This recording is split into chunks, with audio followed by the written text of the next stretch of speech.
سلام علیکم برادرای عزیز. هزار رحمتی کلام برای پذیرشتون، برای گپای نازنستنتون، برای دستگیریتون. ما یک چیز میگم. 3 سال پیش اکای بیروز کی میشنو؟ 3 سال پیش اکای بیروز چیکار میکردن؟ برای چی من ای خودی یک قشلق رفته آوردن؟ برای کی پولشون میدونن که ای ما پول کار میکنن، میدونستن که ای ما میخرن. هزار رحمت کلام برای اواره دستگیری کردنتون. نه که شما وقتی که من اواره بدین انا هنقه بدین. حاضر ای پشت من چیزی من خوردن حق من خوردن انا هنقه شده رفتین. ما چی؟ ما موندم.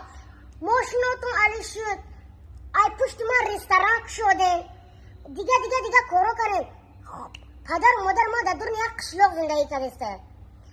ما هولیم کارم همه استادگیه. نه که شما کلان